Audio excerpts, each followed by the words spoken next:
My name is Lena Prince, a first lieutenant in the United States Army, and at 37, I became a widow. Just 24 hours after an American flag was folded with crisp ceremony and placed into my hands at the funeral of my husband, Captain Marcus Coleman, I returned to our home in Richmond, Virginia, to find it being looted. His stepmother, Eleanor, stood in the center of our living room, her pristine white gloves pointing at my grandmother's armchair as if it were a pile of trash. "That one, out to the truck," she commanded her son, who then offered me a cold smirk. "Oh, Lena, so sorry for your loss," Eleanor said, her voice dripping with insincere sympathy. "But this is a Coleman house, for Coleman blood. You are not Coleman blood. It's as simple as that. Pack your things and go." Her other son, Timothy, picked up our wedding photo from the mantel, physically tore my image from the frame, and tossed it into a trash bin. "We'll keep the one of Marcus," he said casually. "He doesn't need you in the background anymore." They treated me like a sentry whose watch had ended, but they made a fatal miscalculation. They thought they were fighting a lone widow. They had no idea they were walking onto a battlefield my husband had already prepared. If you've ever been made to feel by your partner's family that you weren't good enough for them, let me know where you're watching from in the comments, hit that like button, and subscribe. This fight is for all of us. The words hung in the air, heavier than the damp Richmond humidity that clung to the windows. Pack your things and go. I stood frozen in the foyer, the chill in the room having nothing to do with the weather. It was a coldness that seeped from the marble floors up into my bones, a hostile presence in a space that was once my sanctuary. The fireplace was lit, flames dancing silently behind a polished brass screen, but it offered no warmth. It was just light, illuminating the methodical dismantling of my life. Cardboard boxes were everywhere, stacked like barricades. Sharp, black letters spelled out the names of their new owners, Gerald, Timothy. They weren't just taking valuables, they were carving up my world, piece by piece. Eleanor moved through the room with the practiced air of an auctioneer, a stack of yellow sticky notes in one gloved hand. She paused at the mahogany sideboard Marcus and I had found in a small antique shop in Fredericksburg. A yellow square was pressed firmly onto its surface. "This for Gerald's dining room," her elegant script declared. She moved to the bookshelf, running a finger over the leather-bound classics Marcus loved. "Timothy's study," another note read. They were shopping in my home, with my memories as their inventory. My voice, when I found it, was quiet, devoid of the storm raging inside me. "Eleanor, what are you doing?" She turned, her expression one of feigned surprise, as if she hadn't noticed me standing there. "Lena, dear, we're simply preserving the family legacy." Her explanation was delivered as if it were the most natural thing in the world, a sacred duty. "Here in Virginia," she said, her tone becoming patronizing, "we value heritage. Assets must be passed down to those who carry the Coleman name to continue the line. It's how things are done." She spoke of bloodline as if it were a religion, and I was a heathen at the gates. She made her larceny sound like a noble obligation. I watched, my military training kicking in, forcing a disciplined calm over the screaming chaos in my mind. Observe, assess, do not engage without a strategy. I was no longer a grieving wife. I was an officer surveying a hostile takeover. Timothy, emboldened by my silence, sauntered over to the wet bar. He poured himself a generous amount of Marcus's best bourbon.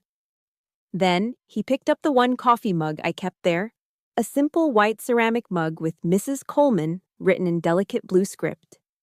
It was a silly, happy gift from Marcus from our first anniversary. Timothy took a long drag from his cigarette and, holding my gaze, deliberately tapped the ash into my mug. A gray-black smudge sullied the white ceramic. It was a small act, but it was an act of profound desecration. It was a message. Even your name, your role, is worthless here. It is a vessel for our trash. I felt the muscles in my jaw tighten, my hands curling into fists at my sides. But I held my ground. I didn't move. Eleanor saw the exchange.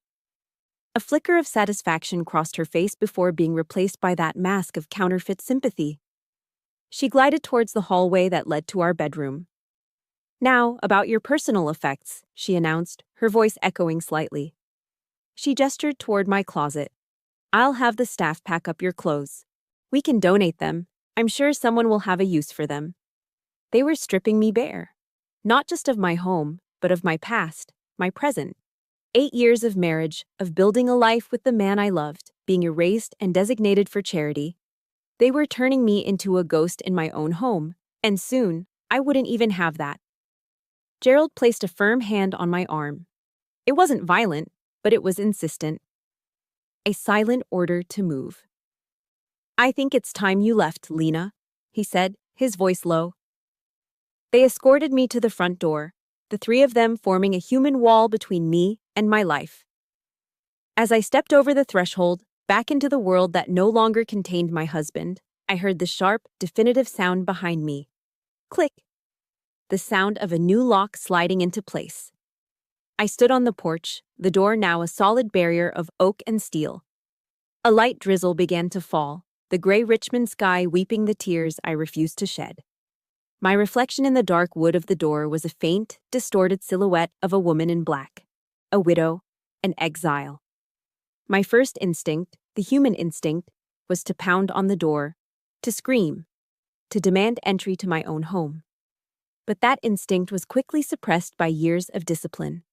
A soldier doesn't waste energy on a fortified position they cannot take. They retreat, regroup, and plan their counter-assault. I turned away from the door without a word. I walked down the stone path, each step steady, measured. They could lock the door. They could steal the furniture. They could even try to erase my name. But as I walked away into the rain, one thought crystallized in my mind with absolute clarity. This wasn't a family squabble. This was a declaration of war. This was a military campaign. And it was time to draw up my plan of attack. The rain blurring my windshield was a fitting curtain for the act that had just closed. Each rhythmic sweep of the wipers seemed to scrub away the present, pulling me back into the past. This war hadn't started today, with a locked door and a stolen life. It began 8 years ago, not with a bang, but with a quiet, condescending nickname. The Little Soldier. That's what Eleanor and her sons called me. They never said it to my face, of course. It was always whispered just loud enough for me to hear as I walked out of a room. A verbal pat on the head for the girl from Ohio, playing dress-up in their sophisticated Virginia world. I was Marcus's novelty, the daughter of a union auto worker who had somehow ended up married to a Coleman. To them, my career as a logistics officer in the U.S. Army wasn't a source of pride. It was a quaint, middle-class hobby. At Sunday dinners in their sprawling Richmond estate, Gerald, the investment banker, and Timothy, the corporate lawyer, would hold court, speaking of multi-million-dollar deals and hostile takeovers. Their careers, entirely bankrolled by the family fortune, were deemed noble. Mine was reduced to a caricature. Lena is so vital to the national defense, Timothy once announced at the dinner table, a smirk playing on his lips. She's the logistics queen. Make sure our boys overseas are never without their creature comforts. They envisioned me in a warehouse counting crates, a glorified clerk, because in their world, power came from a stock portfolio, not from rank or responsibility. The fact that my work involved complex supply chains, managing millions of dollars in assets, and ensuring the operational readiness of hundreds of soldiers was an inconvenient detail they chose to ignore. Their contempt wasn't always so subtle. It had a way of escalating in public, as if they needed an audience to validate their superiority. I remember one charity fundraiser at the Virginia Museum of Fine Arts. The air was thick with the scent of old money and expensive perfume. I was in my Army service uniform, the deep blue jacket and white shirt crisp and immaculate. I felt a surge of pride wearing it, a symbol of everything I had worked for on my own merit. Eleanor was gliding through the crowd, a queen in her element, holding a glass of deep, red Cabernet. As she passed me, her arm gave a sudden, theatrical lurch. The red wine arced through the air, landing in a perfect bloody splash right across the chest of my white shirt. A collective gasp rippled through the onlookers. "Oh, my dearest Lena, how clumsy of me," she exclaimed, dabbing uselessly at the stain with a silk napkin. But her eyes, cold and calculating, held no apology. They held a glint of triumph. "I am so terribly sorry," she said, her voice loud enough for everyone to hear. "That must be an absolute nightmare to clean. It's not like it's fine silk, is it?" The message was clear, delivered with surgical precision. She hadn't just stained my uniform, she had, in front of her peers, declared it, and by extension, me, to be cheap, common, unworthy of being in her world. I stood there, the cold, wet fabric clinging to my skin, my face burning with a humiliation that had nothing to do with the stain and everything to do with the public nature of the assault. Their attacks were always aimed at the things that defined me outside of them. Marcus, bless his heart, tried to build a bridge. For our 3rd anniversary, he gave me a beautiful military-grade field watch. It was rugged, functional, with a compass and a durable nylon strap, perfect for my work. It was a thoughtful, meaningful gift that honored my identity. I loved it more than any diamond. Timothy saw it on my wrist during Christmas Eve dinner. He'd just been gifted a new Rolex from his mother, which he made sure to angle into the light at every opportunity. He picked up my arm, his fingers barely touching the watch as if it might soil him. "Well, this is practical," he sneered, the word dripping with disdain. "Mother just gave me this, a real timepiece. Perhaps when you retire from your little job, Lena, you can get yourself something more suitable for a lady." In their world, value was measured in carats and brand names. My watch, a symbol of Marcus's love and respect for my career, was dismissed as a crude tool. And by their metric, I was always found wanting. The lowest blow came from Gerald. It was at a cocktail party for his firm. One of his senior partners, a genuinely curious man, asked me what I did in the army. I opened my mouth to explain, to talk about my role and my responsibilities. Before I could utter a single word, Gerald stepped in, slinging a casual arm around my shoulder. "Oh, Lena does very important work," he said with a wide, charming smile that didn't reach his eyes. "She makes sure our soldiers have enough toilet paper and canned beans. Very heroic, wouldn't you say?" The partner gave a tight, uncomfortable laugh, and the conversation moved on. But I was left standing there, hollowed out. In one sentence, Gerald had reduced my entire career, my service, my honor, to a punchline. He had painted me as a glorified quartermaster for a platoon of grunts. It was the ultimate act of disrespect, meant to completely invalidate my life's work. I saw Marcus across the room. He had heard it all. His face, usually so kind and gentle, was a thundercloud. He set his drink down, walked over to Gerald, and gripped his younger brother's arm. I couldn't hear what he said, but I saw the color drain from Gerald's face. I saw real fear in his eyes as Marcus's voice, low and menacing, cut through the party chatter.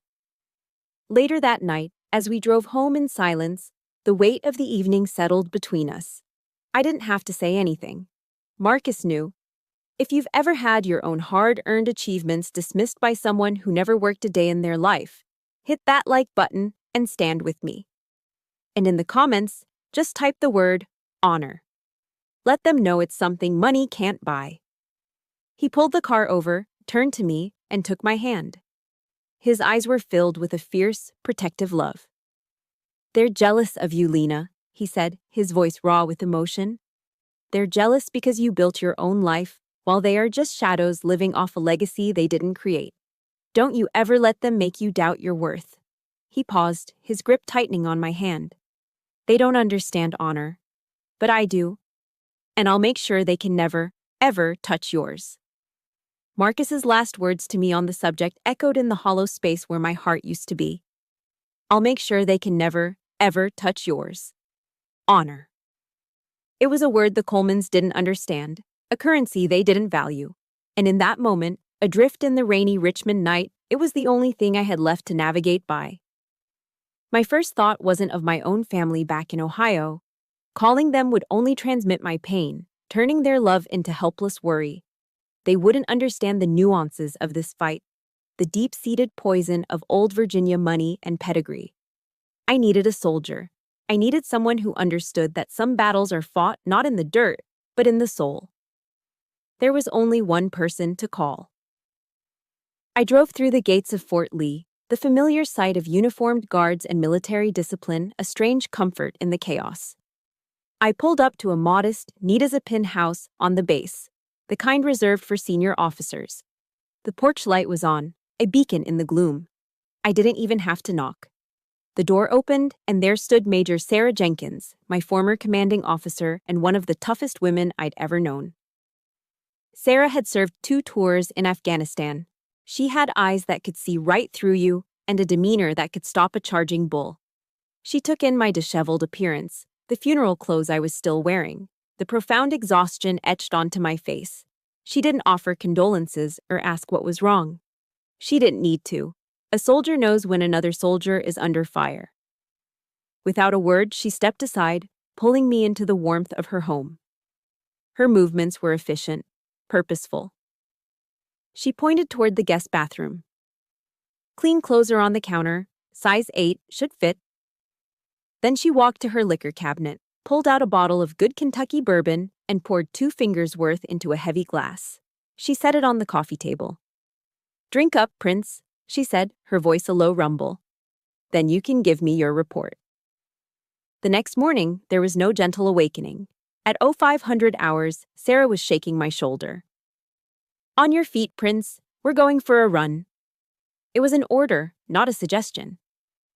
In the pre-dawn chill, we ran the perimeter of the base, our boots pounding a steady rhythm on the pavement. We ran in silence, our breath pluming in the cold air. The sky slowly bled from black to gray to a soft, hopeful pink. We didn't talk about the Colemans. We didn't talk about Marcus. We just ran, pushing past the pain in our lungs and the burn in our legs.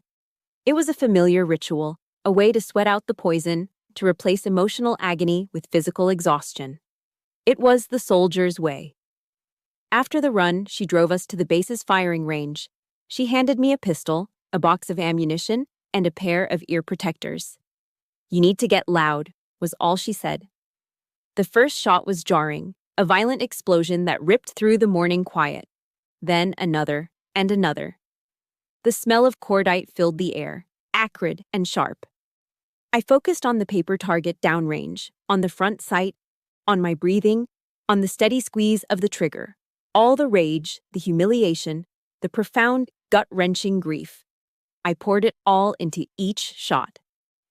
The tight cluster of holes in the center of the target was the only proof of the storm raging inside me. It wasn't gentle therapy with tissues and quiet murmurs. It was loud, violent, and precise. It was a release. Back at Sarah's house, a fragile calm had settled over me. I was physically spent, but my mind was clearer than it had been in days. While she made coffee, I finally went through the duffel bag I'd had with me since the funeral, the one containing the last few items Marcus had kept with him. Tucked into a side pocket was his Bible. It was small, pocket-sized, with a worn leather cover. Marcus wasn't a deeply religious man, not in the way the Colemans pretended to be. But he carried this with him on every deployment. He said it was his anchor. I ran my thumb over the soft, frayed leather and let it fall open. It opened to a page that was clearly read often, the corner folded down. A single passage was underlined with a steady, deliberate hand. It was from the book of Proverbs, chapter 31, verse 25. "She is clothed with strength and dignity. She can laugh at the days to come." The words blurred as my eyes filled with tears. But these weren't the tears of a victim. They weren't born of grief or despair. They were tears of understanding, of revelation. This wasn't a random passage. This was a message. A final piece of intelligence from my husband. He had known this day would come. He had known they would try to strip me of everything, to leave me with nothing. And he had left me this reminder of the 2 things they could never take, the 2 things that were now my weapons. I read the verse again and again, the words sinking in, becoming a part of me. Strength, dignity. The uniform I wore, the life I had built, the very essence of who I was. A new resolve hardened within me, forging my grief into steel. The emotional storm had passed. The target was clear. The objective was set. I pulled out my phone and found the number Marcus had given me months ago, for a man he called his contingency plan. I dialed. The phone rang twice before a calm, professional voice answered. Piton. My voice, when I spoke, was unrecognizable from the trembling, broken woman of the day before. It was steady. It was firm. It was the voice of First Lieutenant Lena Prince, United States Army. Mr. Peaton, I said, my tone as crisp as a salute. This is Lena Prince. I am ready to receive my briefing. The address Marcus had given me led to a stately, old brick building in downtown Richmond, the kind with polished brass fixtures and quiet carpeted hallways that swallowed the sound of your footsteps. The plaque on the door simply read, Charles Peaton, Attorney at Law. But when I stepped inside, I knew this was no ordinary law office. The room felt less like a place for legal disputes and more like a general's command center. There were no shelves overflowing with dusty law books. Instead, the walls were lined with framed maps of historic battlefields: Gettysburg, Normandy, Antietam. The furniture was dark, solid wood, and the massive desk was clear of everything except a single, neatly squared-off folder. The man who rose to greet me matched the room perfectly. Charles Peaton was in his late 60s, with a full head of silver hair and the ramrod straight posture of a man who had spent his life in uniform. He was a former JAG officer, a lawyer for the Army, and his eyes held a calm, analytical sharpness. His handshake was firm, a grip of mutual respect. Lieutenant Prince, he said, his voice steady and professional. I've been expecting you. Please, have a seat. There was no small talk, no expressions of sympathy. He understood the mission. As I sat, he opened the folder on his desk, and I felt the entire dynamic of my situation shift. I was no longer a grieving widow, lost and alone. I was an officer, present for a briefing. Captain Coleman provided me with a comprehensive overview of all potential contingencies, Peaton began, his words precise. He was an excellent strategist. As such, we have a battle plan already in place. He slid a document across the polished surface of the desk. This is our first line of defense. I looked down at the paper. It was a copy of the deed to our house. My eyes scanned the legal jargon until I saw the key phrase he had highlighted, tenancy by the entirety. Peaton saw the question on my face. It's a form of joint ownership available to married couples here in Virginia, he explained, his tone that of a professor clarifying a crucial point. What it means, in simple terms, is that the moment Captain Coleman passed, 100% ownership of the property automatically, by law, transferred to you. A will is not even necessary. The house, the veterinary clinic, every major asset you own together, it's all yours, Lieutenant. It has been since the moment of his death. I stared at him, the words taking a moment to penetrate the fog of my grief. Automatically, by law. What they did, Peaton continued, his voice hardening slightly, was not a family matter. Legally speaking, it was breaking and entering, trespassing, and theft of private property. They have absolutely no claim. None. A wave of something hot and powerful washed through me. It wasn't just relief, it was a profound sense of vindication. Marcus had known.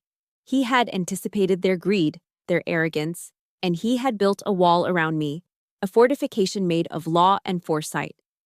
The weight of their condescension, their years of making me feel like an outsider, seemed to lessen under the sheer, brilliant weight of this legal fact. Then Peaton reached into the folder and pulled out something else. A sealed envelope, with my name written on it in Marcus's familiar, strong handwriting. He asked me to give this to you personally when the time came, Peaton said softly. My fingers trembled as I took it. I broke the seal and unfolded the single sheet of paper inside. The letter was short, but every word was saturated with his love. My dearest Lena, it began. If you are reading this, then the fight I always feared for you has begun. I know you, my love. I know you are strong enough and smart enough to handle anything. You are the most capable officer I have ever known. But I couldn't bear the thought of you fighting this war alone, not while you were grieving. I can't be there anymore to shield you from their words, to stand between you and their contempt. So, I did the next best thing. I built you a legal fortress. Please don't think for a second this is because I didn't believe in you. It's because I believe so fiercely in us, and what we built together deserves to be defended with everything I had. I love you. Always. A single tear escaped and fell onto the page, smudging the ink. I looked up at Peyton, unable to speak past the lump in my throat. He simply nodded, giving me a moment. Your husband was a remarkable man, Lieutenant, he said. The last time we spoke, he told me something I've never forgotten. He said, Mr. Peyton, my wife is an exceptional officer. All she needs are the orders and the right intelligence, and she will win this battle herself. Your job is to provide her with those. The words hit me with the force of a physical blow. To be seen, to be understood so completely by the man I loved.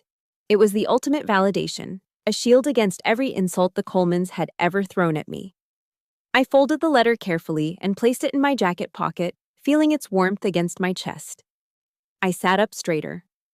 The grief was still there, a cavern in my soul. But now it had a purpose. I had my orders. Peyton seemed to sense the change in me. He became all business again. Captain Coleman's plan has 2 phases, he stated, laying out his strategy. Phase 1, strategic patience. We let the Colemans operate under the assumption that they hold all the power. We let them dig their own hole, documenting their every illegal action. Their arrogance will be their undoing. He paused. Phase 2 is the counterattack. And that, Lieutenant, is where you come in. He reached into a desk drawer and retrieved a small single key. It was a simple, standard-issue brass key for a safe deposit box.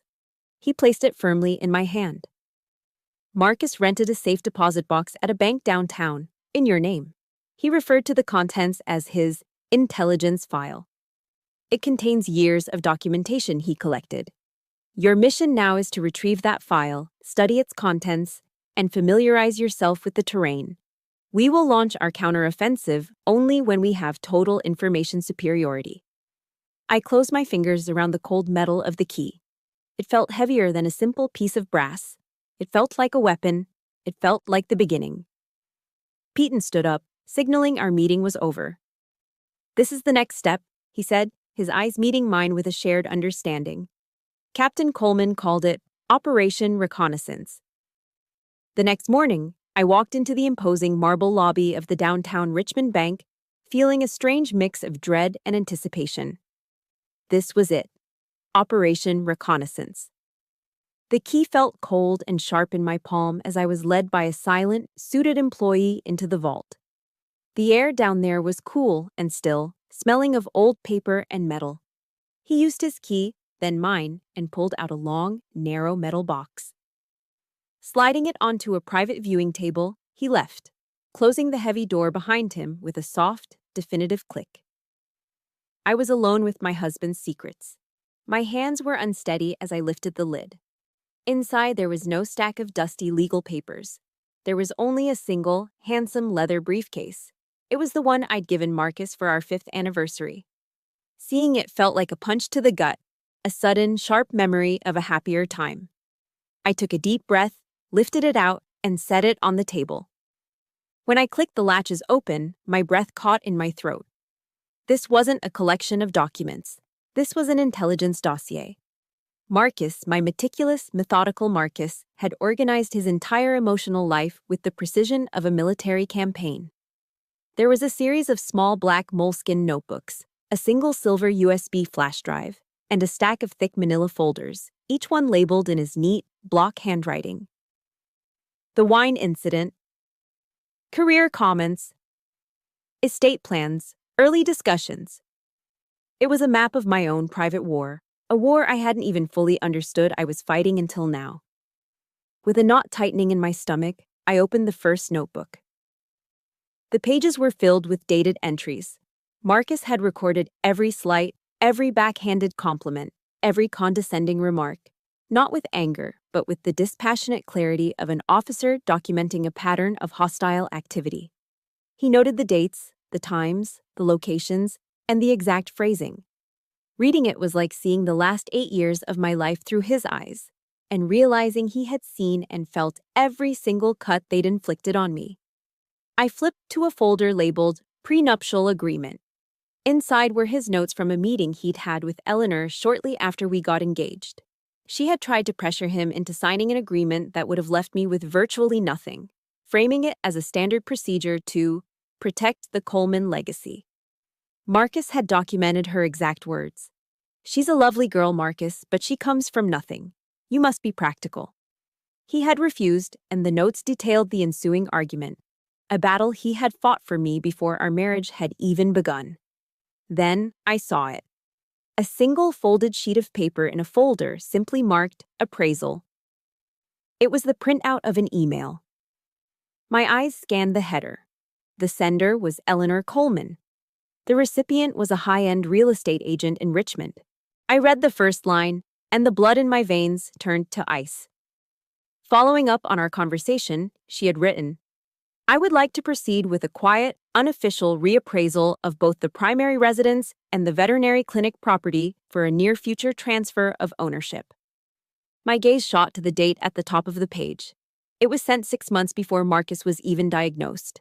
6 months before the first shadow of illness had fallen over our lives, Eleanor was already planning to liquidate my future. This wasn't a spur-of-the-moment act of greed from a grieving family. This was a premeditated, cold-blooded conspiracy. For all my attempts at finding common ground, for all the holidays I endured and the smiles I faked, I had never been family. I had been a temporary obstacle. A cold, hard fury began to build in my chest, a glacial anger that was far more dangerous than the hot flash of humiliation I'd felt before. This wasn't just about a house anymore. This was about the calculated destruction of my life with the man I loved, planned by his own family while he was still healthy and strong beside me. I picked up the silver flash drive. My fingers were perfectly steady now. I plugged it into my phone. There were a half-dozen audio files, labeled only by date. I clicked on one from about a year ago, right after a particularly nasty argument Marcus had had with Eleanor over our finances. His voice filled the silent room, not from my memory, but from the speaker, raw and weary. It was a private audio log, a habit he'd picked up on deployment to process difficult events. "Had it out with Mother again," he said, his voice heavy with a pain I had only glimpsed at the time. "She doesn't care about my happiness. She only cares about controlling the legacy, the name, the money. She asked if I'd updated my will yet to protect the family bloodline." God, the arrogance. He let out a long, tired sigh. "She doesn't know that I already have. But it's to protect Lena from them. That's my real legacy. Protecting her." I closed my eyes, the love and the pain of his words washing over me. He had been my shield, my guardian, in ways I was only just beginning to comprehend. There was one last file. The date was from just a few weeks before he died. I hesitated, my thumb hovering over the play button, knowing this would be the hardest one to hear. I pressed play. His voice was thin, fragile, strained by his illness, but the core of steel was still there. It was unmistakably the voice of my captain. "Lena," he began, and the sound of my name in his weakened voice shattered what was left of my composure. "If you're hearing this, it means the battle has begun. Don't hesitate. Don't you dare feel guilty. They chose this path a long time ago. Use everything I've left for you. Fight for it all. Fight not just for our house, but for our honor. For what we built." His voice hitched, and I could hear him take a ragged breath. "I love you. Now. Complete the mission, Lieutenant." He finished with a faint, almost inaudible whisper. "That's an order from your captain." The tears that streamed down my face weren't the hot tears of a grieving widow anymore. They were the cold, silent tears of a soldier who had just received her final command. The mission was clear, and I would not fail. Armed with Marcus's final order, I walked back into Charles Piton's office the next day. The grief was still a part of me, a constant low hum beneath the surface, but it was now encased in a shell of cold, hard purpose. I was no longer a victim reacting to an attack. I was a soldier launching a counteroffensive. "The reconnaissance is complete," I told Piton, placing the leather briefcase on his desk. "It's time for Phase 2. A slow, grim smile touched Piton's lips. He had already reviewed the copies Marcus had provided him. Indeed, Lieutenant, their arrogance has given us the perfect terrain for an ambush. The first move was a calculated piece of psychological warfare. Piton drafted a formal, cease and desist letter. It was a masterpiece of strategic omission. The letter was firm, demanding that the Colemans immediately vacate my property and return all stolen items. But it was also intentionally vague. Piton wrote about my rights as a grieving widow, citing general spousal privileges, but he deliberately left out our primary weapon, the tenancy by the entirety clause. The letter was bait, designed to look like the desperate move of a weak opponent with a flimsy legal standing. We were inviting them to underestimate me one last time. We didn't have to wait long. 2 days later, a response arrived from their lawyer, a man whose letterhead was as stuffy and overpriced as his client's. The tone was exactly what we'd hoped for: condescending, dismissive, and utterly arrogant. Their lawyer outright rejected our demand, stating that his clients were acting in accordance with the captain's verbal wishes and long-standing Coleman family tradition. He wrote that my emotional claim was understandable but legally baseless, and that the entire estate rightfully belonged to Eleanor's sons. Piton read the letter, and a rare, genuine grin spread across his face. "They took it," he said, the satisfaction evident in his voice. "Hook, line, and sinker. By putting their absurd verbal will argument in writing, they've officially documented their hostile intent. They've walked right into the kill zone."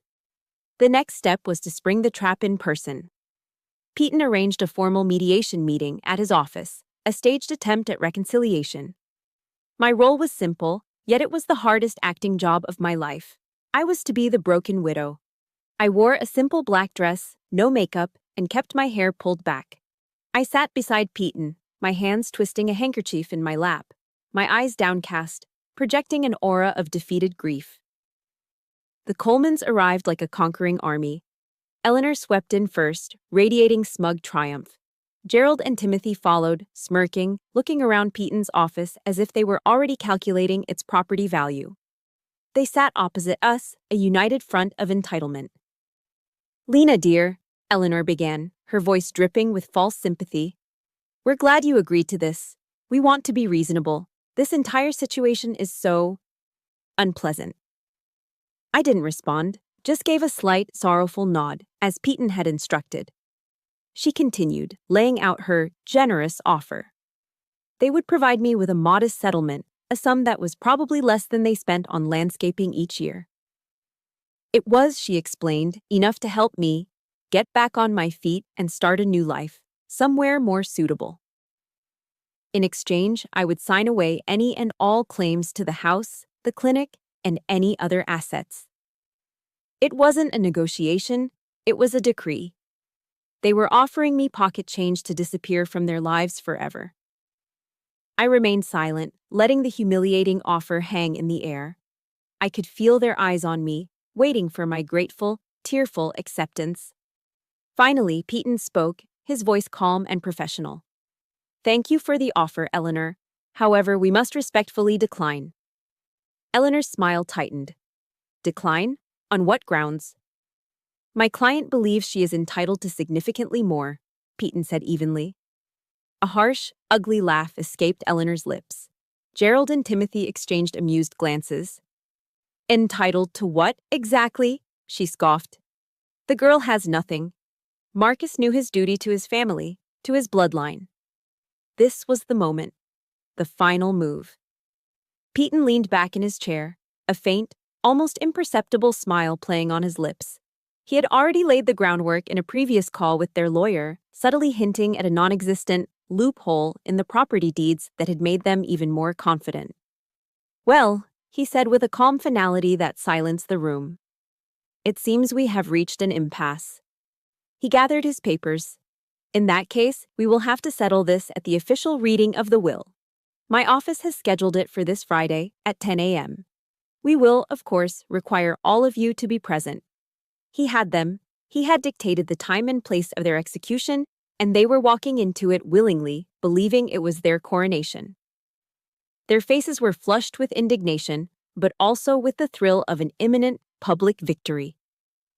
They couldn't see the perfectly constructed trap they were now standing in. There's a unique kind of satisfaction in watching arrogant people walk confidently into a trap of their own making. If you know that feeling, hit the like button. In the comments below, just write one word: checkmate. As they stood to leave, Eleanor paused and gave me a look of pity mixed with contempt. "So be it," she said, her voice full of smug certainty. "We will see you on Friday, Lena, and we will put this whole unfortunate matter to rest, once and for all." The plan was set. The trap was laid. Every piece on the chessboard was exactly where Mr. Peaton wanted it. By all logical measures, we were positioned for a decisive victory. But logic has very little to do with the ghosts that haunt you in the dead of night. I couldn't sleep. Thursday night bled into the early hours of Friday morning, and I found myself sitting on the couch in Sarah's guest room, staring out at the impenetrable blackness of the suburban Virginia night. The house was silent, but my mind was a battlefield. Every strategic advantage, every legal certainty, was being systematically dismantled by the one enemy I couldn't plan for: my own fear. For 8 years, the Colemans had conducted a masterclass in psychological warfare. Their primary weapon wasn't overt aggression. It was the slow, steady erosion of my sense of self-worth. And now, in the darkness, their voices were staging a final assault inside my head. "You don't belong here." Eleanor's voice, dripping with condescension from that first day. She comes from nothing. Her words to Marcus, relayed in his own heartbroken notes. Practical. Timothy's sneer as he looked at my watch. Toilet paper and canned beans. Gerald's cruel joke that had hollowed me out. I had the law on my side. I had Marcus's meticulous preparations. But what if it wasn't enough? What if, in their world, money and status and centuries of Richmond heritage were a force more powerful than the law itself? The fear was a cold, heavy thing in the pit of my stomach. The terror wasn't that I would lose the house. It was that they would prove me right. That I was, and always had been, an imposter in a world I was never meant to enter. That my honor, my service, my very identity were worthless when weighed against the Coleman name. Just as I felt myself sinking into that familiar abyss of self-doubt, my phone, sitting silently on the coffee table, buzzed. The screen lit up the dark room. It was a text message from an unknown number. My heart gave a painful lurch. I knew instinctively who it was from. With a trembling hand, I reached for it. The message was only 7 words. 7 words aimed like a sniper's bullet at the most vulnerable part of my soul. "You're going to lose. People like you always do." I dropped the phone as if it had burned me. The air left my lungs in a ragged gasp. It was a direct hit. A cruel, perfectly timed strike designed to shatter my resolve at the final hour. People like you, the girl from Ohio, the daughter of an auto worker, the little soldier. All the years of their condescension, all their calculated slights were distilled into that single, venomous phrase. And for a terrifying moment, I believed them. The plan felt flimsy, the law felt distant, and I felt small and powerless, just as they had always wanted me to feel. I almost broke. I almost surrendered to the crushing weight of their narrative. But then, the image of Marcus's leather briefcase flashed in my mind. The anchor, the legacy. I stood up, my movements stiff, and walked over to where I'd left it by the door. I clicked the latches open, the sound echoing in the silent house. This time, I didn't reach for the legal files or the audio logs. I reached past the evidence, past the instruments of war, and pulled out a worn, bundled stack of letters tied with a simple ribbon. The letters Marcus had written me during his first deployment to Afghanistan, long before the Colemans were anything more than a distant, intimidating concept. I sat on the floor and untied the ribbon. The paper was soft, worn from countless readings. I began to read his words, and slowly another voice began to speak in the darkness. A voice of unwavering love and absolute belief. He didn't write about my rank or my efficiency as an officer. He wrote about my character. He wrote about the time I'd stood up to a senior officer who was bullying a young private, even when it could have cost me. He called it my unshakable moral compass. He wrote about how, when his own father passed away, my quiet, steadfast presence was the only thing that got him through. He called my loyalty unwavering. In one letter, he'd written about feeling lost in the chaos of deployment, how the world seemed to have no center. "But then I think of you," he wrote. "You are my North Star, Lena, the one fixed point in my universe. As long as I have you, I'm never truly lost." My North Star. Not the little soldier, not the girl from nothing. His North Star. I read for hours, letting his words rebuild what the Colemans had spent years trying to tear down. They had judged me by my bank account and my family tree. Marcus had judged me by the content of my character. And in his eyes, I was more than enough. I was everything. Their power was built on a foundation of money and arrogance. My power was built on a foundation of love and honor. And I knew which one was stronger. The first hint of dawn was breaking when I finally stood up. The fear was gone. The doubt was gone. In their place was a cold, quiet calm. I knew what I had to do. I didn't choose a civilian suit for the meeting. I walked to the closet and took out the garment bag containing my Army service uniform, my dress uniform, my armor. I laid it out on the bed with ceremonial precision. The crisp, white shirt, the perfectly pressed dark blue jacket and skirt. I polished the brass on my belt until it gleamed. I pinned my rank and insignia onto the lapels, each piece a testament to years of service and dedication. As I dressed, I felt a transformation. With each button, with each perfectly aligned ribbon, I was shedding the identity of the grieving, uncertain widow and stepping back into myself. Lieutenant Lena Prince, United States Army. This uniform was everything they despised. It represented merit over inheritance, duty over privilege, and honor over wealth. Fully dressed, I stood before the full-length mirror. An officer stared back at me, her expression resolute. The woman who had crumpled on the floor in the dark hours before dawn was gone. A soldier stood in her place. I took a deep breath, my back straight, my shoulders squared.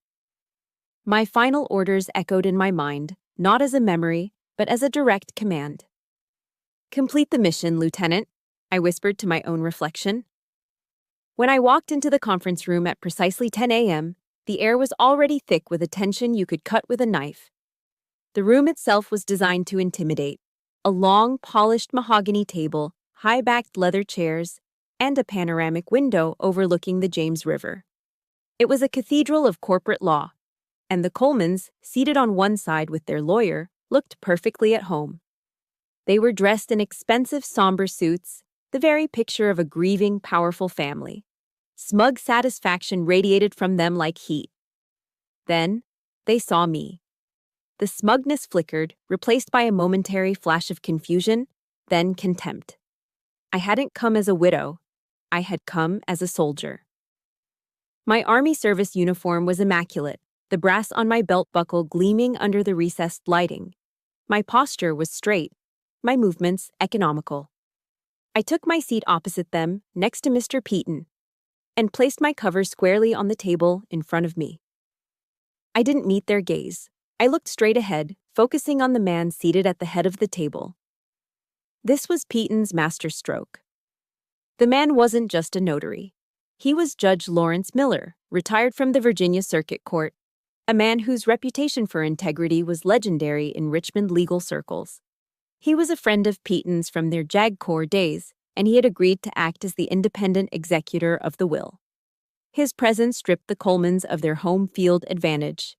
They weren't dealing with a grieving girl anymore. They were under the scrutiny of the law itself. Eleanor, ever the matriarch, recovered first. She cleared her throat and offered a practiced, sorrowful smile. "Lena, Mr. Peaton, thank you for coming. I know this is difficult for all of us," she began, her voice a smooth performance of grief. "We all hope to resolve this quickly, in a way that would honor Marcus's true wishes." Their lawyer, a slick man named Preston, launched into their argument. He spoke of private family conversations, of sacred traditions, and of Marcus's supposed intent to keep the Coleman legacy intact. It was a flimsy narrative woven from half-truths and pure fiction. and Judge Miller listened with an impassive, stony expression that gave nothing away. When Preston finished, the room was silent. Then Mr. Peaton calmly reached into his briefcase and produced a single, sealed document. He slid it onto the center of the polished table. The sound was quiet, but it landed with the force of a gavel. "This," he said, his voice clear and steady, "is the last will and testament of Captain Marcus Coleman, properly signed, witnessed, and notarized. It is the only legally binding will that exists." He looked at Judge Miller, who nodded for him to proceed. "In it, Captain Coleman leaves his entire estate, including the residence on Monument Avenue, the veterinary clinic, and all financial assets, to his beloved wife, First Lieutenant Lena Prince." The self-satisfied mask on Eleanor's face cracked. A deep, ugly flush crept up her neck. "That's preposterous," she snapped, her voice losing its polished edge. "He would never. We will contest this. That document is a fraud." Gerald and Timothy murmured their agreement, puffing up with indignation. Their lawyer started to shuffle his papers, preparing for a fight. Peaton held up a hand. "That is, of course, you're right," he said with lethal calm. But he didn't look at their lawyer. He looked directly at Eleanor. "But before you make that official declaration, perhaps you should hear a few more of the captain's final words." He reached back into the briefcase and pulled out another document. It was the letter from Marcus's intelligence file. "This is a letter Captain Coleman left in my care, to be read aloud at this meeting should any dispute arise." Peaton began to read. His voice was dispassionate, a neutral vessel for Marcus's scalding words. He started with the nicknames, "the little soldier," and "the constant belittling of my career." He read Marcus's pained account of the wine incident at the museum fundraiser, describing Eleanor's triumphant eyes. The flush on Eleanor's face deepened to a furious crimson. He continued, his voice never wavering. He read Marcus's notes on Timothy's sneering remarks about my watch versus his Rolex. He recounted Gerald's cruel joke about toilet paper and canned beans. With each sentence, another layer of their respectable facade was stripped away, exposing the rotten core beneath. The room was deathly silent. The only sound Peaton's steady voice and the frantic, shallow breathing of the Colemans. Then came the hammer blow. "My wife has endured these slights with a grace my family has never deserved," Peaton read, quoting Marcus directly. "But I have recently discovered their contempt goes far beyond social snobbery. It has entered the realm of conspiracy." He paused, looking up from the page to let the weight of the words settle in the room. He then read the contents of the email from Eleanor to the real estate agent, sent 6 months before Marcus's diagnosis, requesting a quiet reappraisal for a near-future transfer of ownership. The color drained from Eleanor's face in an instant. She went from furious red to a ghastly, mottled white. She looked, for the first time, like a cornered animal. Gerald and Timothy stared at her, their mouths agape, shock and betrayal warring with fear in their eyes. Peaton wasn't finished. He let the silence stretch for a long, agonizing moment before delivering the final, decisive strike. "And finally," he said, his voice dropping slightly, "Captain Coleman, anticipating this very scenario, was careful to include a standard no-contest clause in his will." He set the letter down and folded his hands, looking directly at Eleanor, whose face was now a mask of pure horror. "For the benefit of your lawyer, this clause stipulates that should any beneficiary formally challenge the validity of the will, that beneficiary, along with their direct descendants, is immediately and irrevocably disinherited from the entirety of the estate. Not just the major assets, but every photograph, every piece of furniture, every single sentimental keepsake Marcus may have left for you." He leaned forward, his voice a quiet, devastating finality. "A moment ago, Mrs. Coleman, you officially and in front of a retired judge stated your intent to contest the will." He held her gaze. "As per your son's final wishes, you are now entitled to nothing. The game is over." It was as if the world had stopped. Eleanor stared at him, her mind clearly struggling to process the totality of her defeat. Then a choked, strangled sound escaped her throat. She didn't scream, she didn't cry, she simply collapsed. Her proud, rigid posture dissolved, and she sank into her expensive leather chair, a broken, defeated woman. Gerald and Timothy looked from their mother's shattered expression to each other, raw panic dawning on their faces. The battle was over. The war was won. The aftermath of a battle is never glorious. It's a landscape of silence, exhaustion, and the quiet accounting of what's been lost. After Judge Miller officially adjourned the meeting, Peyton and I walked out into the sterile, quiet hallway of the law firm. There was no elation, no triumphant cheer. There was only the profound, bone-deep weariness of a war finally ended. The Coleman's lawyer was speaking in hushed, urgent tones to Gerald and Timothy, who both looked like they had just witnessed a fatal car crash. But my eyes were drawn to Eleanor. She was standing alone, a few feet away, her expensive suit looking rumpled, her perfectly coiffed hair somehow deflated. The queen had been deposed, and all that was left was a desperate, broken woman. She saw me looking and took a hesitant step forward.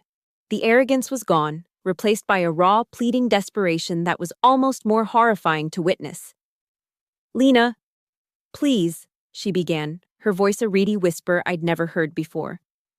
"My son. He wouldn't have wanted this." I looked straight into her eyes, and what I felt wasn't hatred. It wasn't even the satisfaction of victory. It was just nothing. A vast, hollow emptiness.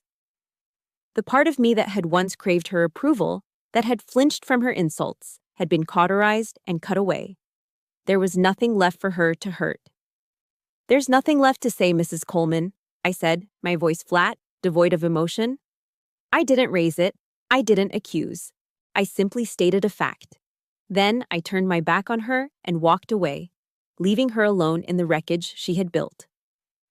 The next day, I reclaimed my territory. Peyton had arranged for 2 Richmond police officers to be present, not for a confrontation, but for what they called a civil standby, to ensure a peaceful transfer.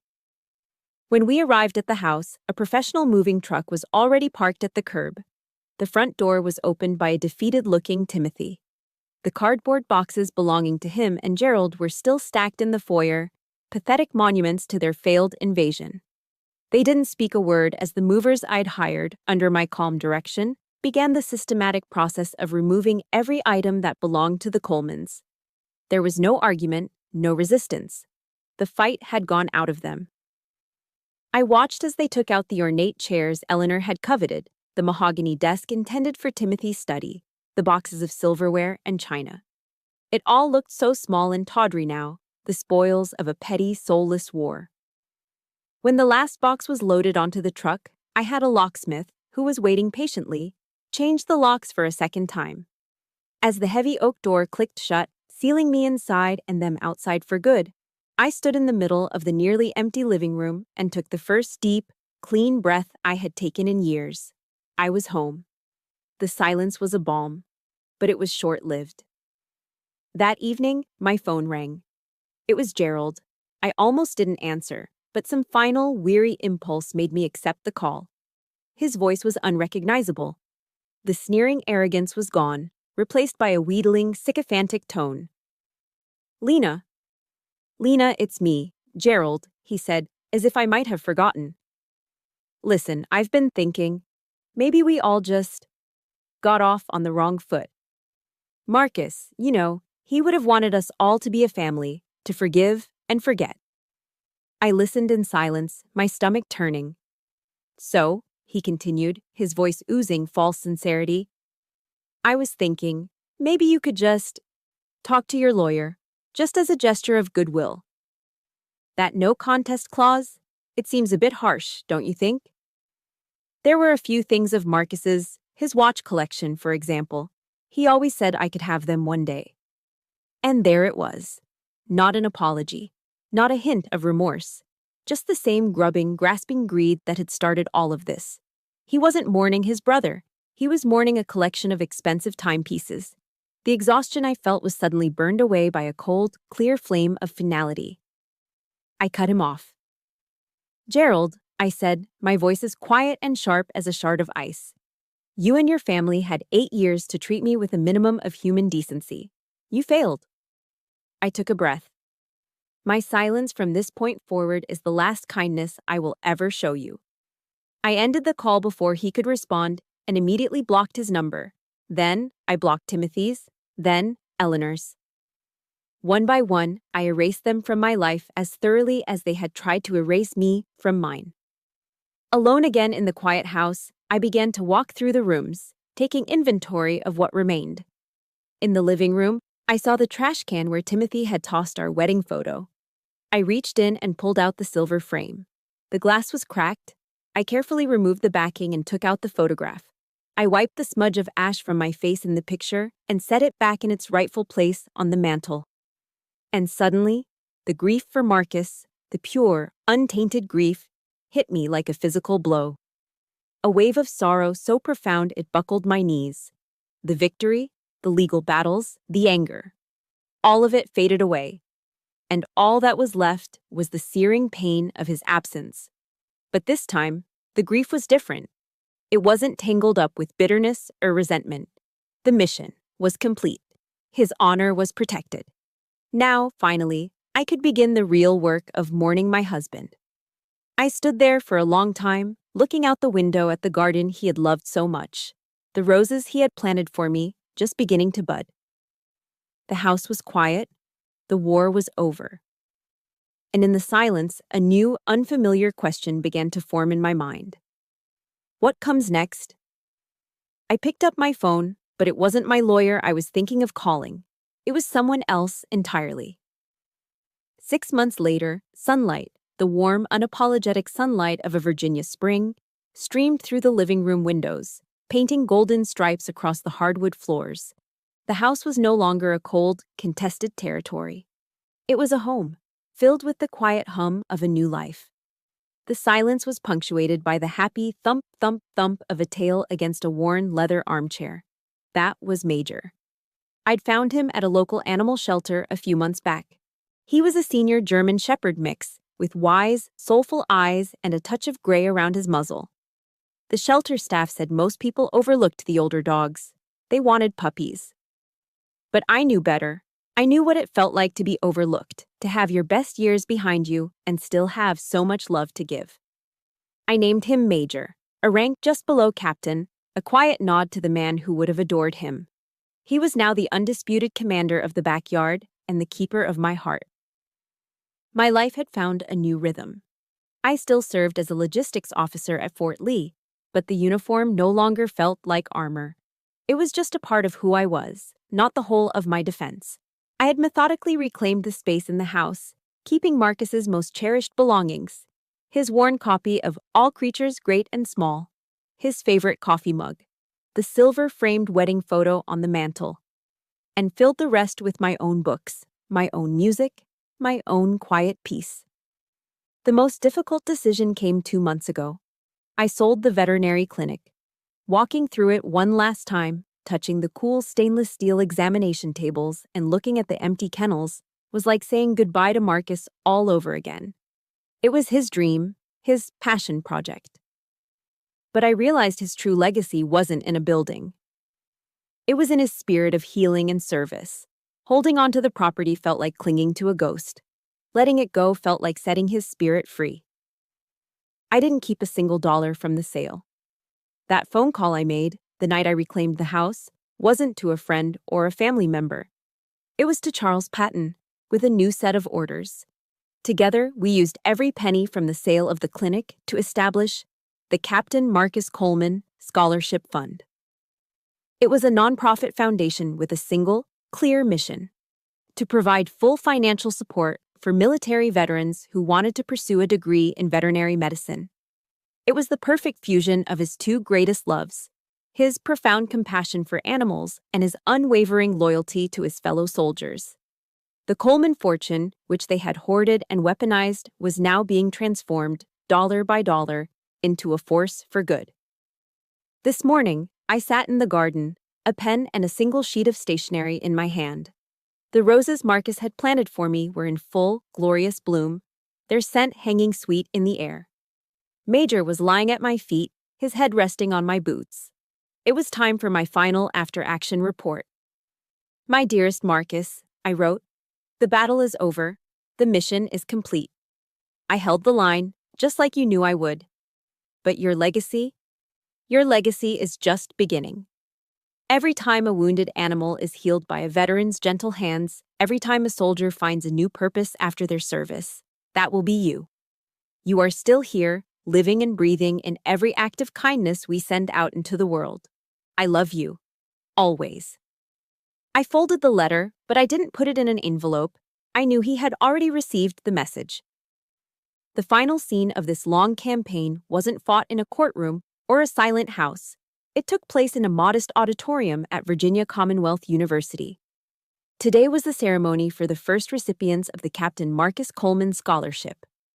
I stood at the podium, dressed not in my uniform, but in a simple navy blue dress. I looked out, not at enemies or adversaries, but at a sea of hopeful faces. There were 5 of them, 2 Army veterans, a Marine, a sailor, and an airman. All of them bright, dedicated, and ready to start their next chapter. They were the first of many. I took a breath and smiled. It wasn't the tight, guarded smile of the past 8 years. It was a real smile, one that reached my eyes and filled me with a light I thought had been extinguished forever. "Good morning," I began, my voice clear and steady. My husband, Captain Marcus Coleman, believed that the greatest measure of a soldier isn't found in the battles they fought, but in the life they build afterward. He knew that the same hands that can be trained for war are the hands that are best suited for healing. His legacy wasn't about bloodlines or inheritance. His legacy was honor. I looked at the 5 young veterans, the first soldiers of Marcus's new mission. "And today," I finished, my voice thick with a gratitude that felt as vast and bright as the sunlit room. "Together, we honor that legacy by building a better world, one act of service at a time." I had finally found my peace, not by erasing the past or forgetting the pain, but by transforming it into a brighter future for others. My journey was long, and for years, I thought my story was about fighting back against disrespect. But I see now that it was always about fighting for something, for honor, for love, and for the belief that our deepest wounds can become our greatest strengths. Your own battles may look different, but the courage it takes to heal and build a new life is the same. Thank you for walking this path with me. If this story resonated with you, please hit that like button and subscribe to be a part of our community. And in the comments below, I would be honored if you would simply write, "I am building my legacy." Because every single one of us is.